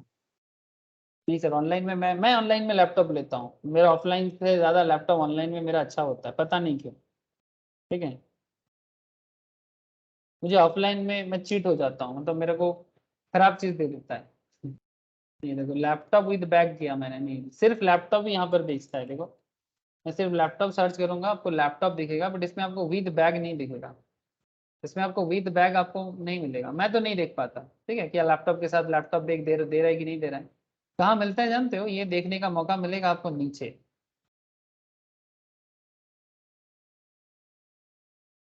यहाँ पर एक बंडल्ड सर्विस के हिसाब से ना प्लस कर देता है ये वाला। ये देखो 2 एड-ऑन्स है, क्या है 2 add-ons? Add 3 items 2 add-ons, 1 item plus 2 add-ons 38,990। अच्छा, इसको हटा। फ्रीक्वेंटली बॉट टुगेदर दे रहे, देख रहे हो आप? हाँ, कॉम्पोजिट बनाना चाहता है। ठीक है, लेकिन ये कॉम्पोजिट होगा नहीं सर, ये माउस पे अपना चार्ज करेगा। ठीक है, माउस पे अपना चार्ज करेगा, माउस पे अपना चार्ज करेगा और लैपटॉप पे अपना करेगा। करेंगे, देखिए चलो देखते हैं। जीएसटी कितना है कुछ बता नहीं रहा है। प्राइस 3 आइटम का 60,000 का है, डिस्काउंट छोड़ो, वो कंपनी का अपना बना हुआ है। टोटल अमाउंट 40,000 का है। यहाँ पर जीएसटी शो करता है, बिल लेके दिखाता है क्या? में भी शायद लॉगिन करने से दिखाएगा, अभी तो नहीं दिखा रहा, अभी नहीं दिखा रहा। बिल पे आता है सर, बिल पे दिखाते हैं, बट मैं जितना जानता हूँ कि ये कॉम्पोजिट में नहीं करेगा। ठीक है, ये नेचुरली बंडल्ड नहीं है सर, ये नेचुरली बंडल्ड नहीं है। लेनोवो का आइडिया पैड का लैपटॉप और उधर प्रोटोनिक्स का wireless optical mouse is not naturally bundled. Company ये जानबूझ के अपना सेल बढ़ाने के लिए करता है। ठीक है, आपको ऐसे दिखाता है जैसे आप एक साथ, अरे भाई माउस तो लेना चाहिए, माउस एक लेना चाहिए, आप ऐसे ले लोगे। ठीक है, लेकिन ये नेचुरली बंडल्ड नहीं। लेकिन हाँ, अगर लेनोवो एक पैकेज बना के बेचता, कि लैपटॉप माउस बैग सब मिला के बेचता, तो बंडल्ड हो जाता, मतलब कॉम्पोजिट हो जाता। ठीक है sir. Supplies given in the below mentioned table are the composite supplies. CBIC has clarified as to the what constitute the principal supply in the given composite supplies. देखो सर, बहुत सारा यहाँ पर एग्जांपल्स है। Activity and transaction, supply of printed books, pamphlet, brochures, envelopes, annual reports, leaflet, cartoons, boxes, etc. Printed with design, logo, name, address, or other contents supplied by the recipients of such printed goods. ठीक है, in case of printing of books, pamphlets, brochures, annual reports, and like where only content is supplied by the publishers or the person who owns the usage right to the tangible inputs with the physical input, including paper used for printing, belong to the printer. Supply of printing or the content supplied by the recipient of supply is the principal supply, and therefore such supply would be constitute supply of service. मतलब बाकी जो चीज supplier देगा, ठीक है, वो supply of service में treat हो जाएगा। ठीक है, प्रिंटिंग ऑफ बुक्स, पैम्पलेट्स वगैरह के केस में, ब्रोशर के केस में, एनुअल रिपोर्ट के केस में, जहां पर कंटेंट सप्लाई, मतलब यहाँ पर बेसिकली कंटेंट क्या है, public content is supplied by the publisher. ठीक है, और the person who owns the usage right to the intangible input, जहां पर फिजिकल इनपुट में पेपर वगैरह ये सब कौन देता है? ये सब तो जो प्रिंटर सर्विस दे रहा है वही देता है, और इसको हम लोग प्रिंसिपल सप्लाई, इसको सप्लाई ऑफ सर्विस माने, है ना। In case of supply of printed envelopes, letter cards, printed boxes, tissues, napkins, wallpaper, etc. by the printer using its physical inputs, including paper to print, the design, logo, etc. supplied by the recipient of the goods. ठीक है, predominant supply is supply of goods, and the supply of printing of the content is ancillary to the principal supply of goods, and therefore such supply would constitute supply of goods. फिर बात को समझना, यहाँ पर कुछ खेल चल रहा है। मतलब सप्लाई ऑफ सर्विस किसको मानेंगे और सप्लाई ऑफ गुड्स किसको मानेंगे? आपको बात समझ में आ रहा है यहाँ पर? जब आप बुक पब्लिशिंग के लिए देते हो, आप सिर्फ कंटेंट देते हो, है ना। बुक पब्लिशर में कंटेंट आप देते हो, लेकिन बाकी जो पेजेस वगैरह हैं ये सारा का सारा कंपनी खुद देता है, जो एक्चुअली बुक पब्लिशिंग का सर्विस आपको दे रहा है। तो यहाँ पर प्रिंसिपल सप्लाई क्या हो जाएगा, ये जो प्रिंसिपल सप्लाई होगा इसको सप्लाई ऑफ सर्विस माना जाता है। जो किताब पब्लिश करता है, पब्लिशर का जो कॉन्सेप्ट है उसको सप्लाई ऑफ सर्विस माना जाएगा। लेकिन मानो कि आप envelope, letter card, printed boxes, tissues, napkin ये सब प्रिंट करवाना चाहते हो, इसमें प्रिंटर यूज होगा, फिजिकल इनपुट के तौर पे डिजाइन, लोगो एटसेट्रा यूज होगा। Supplied by the recipient of goods, predominant supply is supply of goods. यहाँ पर आपने एक्चुअली गुड सप्लाई किया, ठीक है, बाकी सर्विस उसने दिया। And the supply of printing of the content is ancillary to the principal supply of goods and therefore ये जो सप्लाई है ये सप्लाई ऑफ गुड्स में आएगा। मतलब कहने का मतलब है बॉक्स, टिश्यूज, नैपकिन, वॉलपेपर, ये जो कुछ भी कंपनी आपको सप्लाई कर रहा है बिकॉज आप उसके लिए ऑर्डर दिए हो, उसका प्रिंसिपल सप्लाई गुड्स को माना जाएगा। ठीक है, सो ट्राई टू अंडरस्टैंड कौन सा मेन है और कौन सा एंसिलरी है, सर्विस मेन है कि गुड्स मेन है। ठीक है, ये आपको आइडेंटिफाई करना होगा। एक्टिविटी ऑफ बस बॉडी बिल्डिंग, ठीक है, बस का जो बॉडी बिल्डिंग होता है, द प्रिंसिपल सप्लाई में be determine on the basis of facts and circumstances of each cases. बस वगैरह जो बनता है उसका बॉडी जो बिल्डिंग होता है, ठीक है, उसमें बस का जो बॉडी बिल्ड हो रहा है, वो जो बस का बॉडी बिल्डर्स है, मतलब जो इंजीनियरिंग फैक्ट्रीज है जो बेसिकली बस का बॉडी बनाते हैं, ट्रक का बॉडी बनाते हैं, उसमें देखना पड़ेगा कि प्रिंसिपल सप्लाई क्या है। प्रिंसिपल सप्लाई डिपेंड करके उसके ऊपर जो जीएसटी है वो चार्ज किया जाता है। retreading of the tires, predominant element is the process of retreading, which is a supply of service. Rubber used for retreading is an ancillary service. Supply of retreated tires, which the whole tires belong to the suppliers of retreated tires, is a supply of goods. ठीक है, मतलब basically जब tyre ठीक किया जाता है उसके बारे में बात कर रहे हैं। ऐसे बहुत सारा एग्जाम्पल आ सकता है सर, चाहे बस का बॉडी बिल्डिंग हो, टायर का रीट्रीटमेंट हो, ठीक है, या फिर बुक पब्लिशर का पब्लिशर हो। ठीक है, चलो कॉम्पोजिट में मैंने बहुत बात कर लिया, फिर से मैं बात करूंगा कॉम्पोजिट में। कुछ एग्जांपल्स किताब ने दिया, कुछ एग्जांपल्स मैंने बताया। Now try to understand mix supply. ठीक है, ये पहले समझ लो सर, मिक्स सप्लाई क्या है। मिक्स सप्लाई मीन्स टू और more individual supply.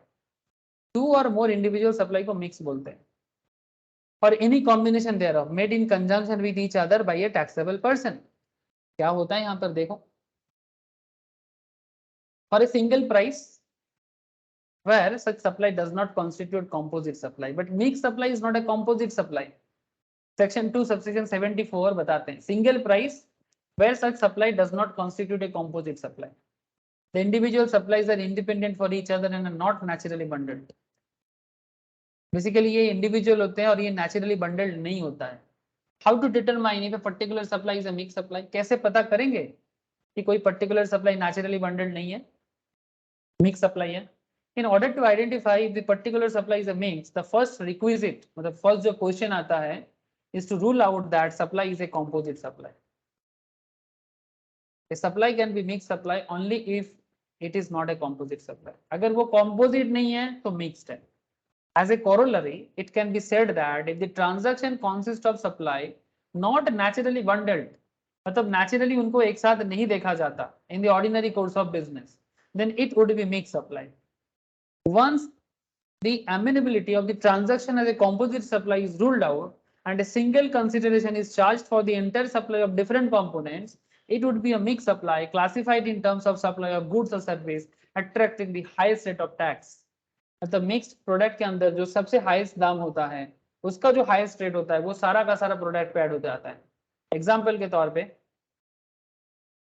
Supply of a package consisting of canned foods, sweets, chocolates, cakes, dry fruits, aerated drinks and fruit juice when supplied for a single price is a mixed supply. बात समझें, एक ऐसा package बनाया गया जैसे celebration pack की तरह, जिसके अंदर फूड्स है, स्वीट्स है, चॉकलेट्स है, केक्स है, ड्राई फ्रूट्स है, एरेटेड ड्रिंक्स है, ठीक है, soda water sir, fruit juices है। ये जब आपको सिंगल एक पैकेज बना के सप्लाई किया जा रहा है तो ये एक्चुअली मिक्स है, बट बाकी एक्चुअली ये सब इंडिविजुअली सप्लाई होता है। ये नॉर्मल तौर पे नेचुरली बंडल्ड नहीं हो सकता। कैन फूड्स अलग है, स्वीट्स अलग है, चॉकलेट अलग है, केक अलग है, ड्राई फ्रूट्स अलग है, एरेटेड ड्रिंक्स अलग है, फ्रूट जूस भी अलग है। तो एक्चुअली ये सब अलग अलग है, ये लोग नेचुरली बंडल्ड हो ही नहीं सकता, बट फिर भी आप इसको एक पैकेज बना के कर रहे हो। इनमें से जिसका टैक्स रेट सबसे हाई है, पैकेज में सबसे उसी का दाम उसका रेटेड चार्ज होगा। Each of this items can be supplied separately and is not dependent on any other.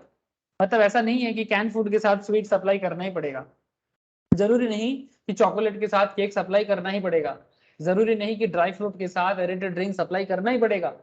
तो जब इंडिविजुअली सप्लाई हो सकता है, फिर भी आप उसको कंपोजिट मिक्स करके सप्लाई करना चाहते हो, तो ऐसे केसेस में अगर स्वीट का जीएसटी रेट सबसे हाई है या ड्राई फ्रूट्स का जीएसटी रेट सबसे हाई है, तो वही रेट पूरा पैकेज में लग जाएगा। फिर से बता रहा हूं sir, A shopkeeper selling storage water bottles along with refrigerators, ठीक है, along with refrigerator bottles and refrigerator can easily be priced and sold independently। कोई फ्रिज के साथ पानी का बॉटल भी सेल कर रहा है एक साथ। अब पानी का बॉटल अलग से सेल हो सकता है, फ्रिज भी अलग से सेल हो सकता है, लेकिन but not naturally bundled, so such supplies are mix supplies. लेकिन इसमें जीएसटी कौन सा चार्ज होगा अगर आप मिक्स करके देना चाहते हो, जिसका रेट हाई होगा। A house is given on a rent through a single rent deed।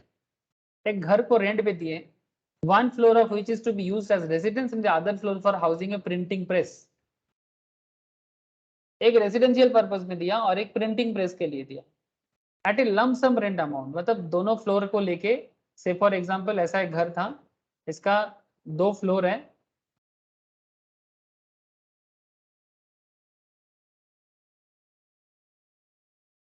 First floor sorry ground floor printing press के लिए यूज हो रहा है एंड फर्स्ट फ्लोर रेसिडेंस के लिए यूज हो रहा है। नाउ कॉन्सेप्ट इज दैट इसमें जो जो जिसका घर है वो जिसको दिया भाड़ा, रेंट दिया, वो एक फुल पैकेज करके ले रहा है।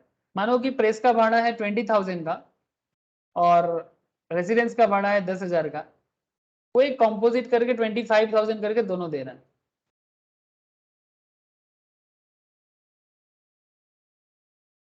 नाउ क्वेश्चन इज दैट ये अलग अलग से भी दिया जा सकता था, ये डिफरेंट पर्पस में है, सो नेचुरली बंडल्ड नहीं है। रेसिडेंस का भाड़ा और बिजनेस का भाड़ा अलग कॉन्सेप्ट है, एक कॉमर्शियल है एक रहने का है। This is not a naturally bundled. But अगर कोई सप्लाई हो रहा है तो ऐसे सप्लाई को मिक्स सप्लाई कहा जाता है। बोलो सर, अलग अलग बिजनेस समझ में आ रहा है कि नहीं आ रहा? कि बोझा যাচ্ছে, समझ में आ रहा है, अंडरस्टैंड हो रहा है sir? Yes sir. Now question is that again another hot question is a tax rate। चलो एग्जांपल देखते हैं, टैक्स रेट भी समझ जाएंगे उसमें क्या है। Stringer Enterprise। Stringer Enterprise supplies 10,000 kits at ₹50 each, amounting ₹5 lakh to Raghav General Store। Each kit consists one shampoo, one face wash, one Kajal pencil. ठीक है, समझ में आ ही रहा होगा आप लोगों को। बेसिकली ये क्या हुआ सब, अरे सजने धजने के लिए यूज होता है। ठीक है, it is a mixed supply and is treated as supply of that particular supply which attract highest rate tax, assuming that rate of tax applicable to shampoo is 18%, face wash में 28%, काजल pencil में 12%। तो in this case 5 lakh के supply पे 28% charge किया जाएगा, because face wash का rate high है, तो 28% will be charge on the entire value of 5 lakh. More than one supply made together and taxed at the individual rates।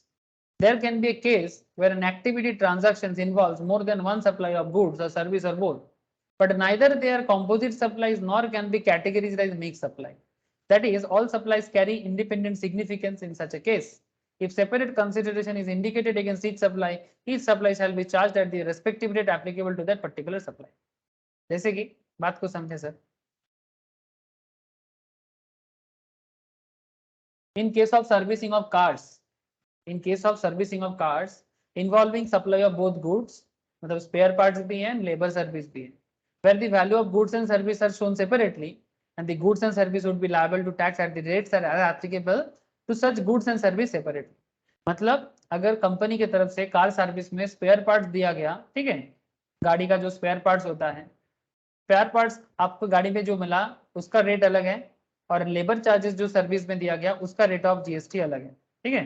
तो अगर आप इसको अलग से शो करते हो तो अलग अलग रेट लगेगा, बट अगर आप इसको मिक्स बना दोगे तो मिक्स लग जाएगा, जैसे कि हम लोगों का किट में हुआ है, ठीक है, शैम्पू फेस वॉश के किट में हुआ है। बोलो सर, बात समझ में आया कि नहीं आया? हेलो, अरे बोझा गलो सेक्शन 8, यस सर। ठीक है। तो ये बहुत ही इंपॉर्टेंट एक कॉन्सेप्ट था। आपको इस नोट्स के नीचे आपको बहुत सारा क्वेश्चन मिलेगा, और इसका रिकैप्चुलेट के लिए आपको फ्लो चार्ट में मिलेगा। आप प्लीज फ्लो चार्ट को देखें, फ्लो चार्ट में आपको समरी नोट्स मिल जाएगा, बहुत हेल्प करेगा आपको। और फ्लो एक बार समरी नोट्स पढ़ने के बाद ये देखो सर, कॉम्पोजिट में कितना सारा एग्जाम्पल्स यहाँ पर दिया हुआ है। आप अपना नॉलेज को टेस्ट करने के लिए क्वेश्चन आंसर रीड करें, ठीक है। यहाँ पर बहुत सारा क्वेश्चन है, कम से कम 12-15 क्वेश्चन है sir. Must read with answer and hints भी गिवन है, read as well as write sir, ठीक है। पढ़ो लिखो। नेक्स्ट वीक, इस वीक थोड़ा छुट्टी रहेगा सर, मतलब छुट्टी मतलब ज़्यादा नहीं, फ्राइडे सैटरडे संडे 15 अगस्त तक छुट्टी है। 16 अगस्त ऑनवर्ड्स क्लास फिर से स्टार्ट हो जाएगा। एक्चुअली कल मैं थोड़ा नेटिव जा रहा हूँ 2 दिन के लिए, ठीक है। तो राखी और थोड़ा पूजा है घर पे, फिर मैं मंडे वापस आऊँगा। फिर मोस्ट प्रोबेबली अगर हो सकता है तो मंडे भी क्लास हो सकता है, बट अगर बाई चांस मंडे, ऐसे मंडे 15 हो गए तो मंडे ऑफ ही रहेगा। मंगलवार ऑनवर्ड्स क्लास चालू हो जाएगा, तो ठीक है। ट्यूसडे ऑनवर्ड्स क्लास फिर से स्टार्ट होगा। तब तक घर पे आप लोग पढ़ाई करो, और नेक्स्ट वीक मैं जीएसटी का टेस्ट भी लूंगा, तो रेडी हो जाओ सर सप्लाई अंडर जीएसटी पे। नेक्स्ट वीक तो कंपनी लॉ एग्जाम है। कंपनी लॉ का होगा, जीएसटी अलग से होगा, ठीक है, मैं बता दूंगा, ठीक है। कंपनी अच्छा, लॉ के लिए अगर, हाँ बोल। ওই স্যার ইনকাম ট্যাক্সের স্যার স্যালারির ওই পিডিএফটা পাঠান। আমি পাঠিয়ে দেবো আমি একটু রেডি করছি, স্যালারি পিডিএফটা পাঠিয়ে দেবো, আমার মাথায় আছে আমার। ঠিক আছে ঠিক আছে ঠিক আছে, মানে স্যার নেক্সট উইকে তাহলে 2 এক্সাম দেবো 2 দিন। यस, कंपनी लॉ का भी टेस्ट होगा और जीएसटी का भी टेस्ट होगा। सप्लाई अंडर जीएसटी को पूरा क्लियर कट पढ़ लो सर, ठीक है। ঠিক আছে। আর স্যার বলছে ইনকাম ট্যাক্সের কমপ্লিট লেকচারটা ওটা এখনো রেডি হয়নি না? রেডি, আচ্ছা করে নেবো আমি 2-1 দিনের মধ্যে। আমি একটু ফাঁকা পাচ্ছি তো, বাড়িতেই যাচ্ছি, আমি বাড়ি গিয়ে রেডি করে পাঠিয়ে দেবো। কমপ্লিট ঠিক, ওটা হয়ে গেলে আচ্ছা পাঠিয়ে দেবো, ঠিক আছে। পাঠিয়ে দেবো, আমি খুব তাড়াতাড়ি পাঠিয়ে দেবো, ঠিক আছে। হ্যাঁ ঠিক আছে, রাখলাম sir, good night. Okay okay, good night, tata, bye sir. Bye sir.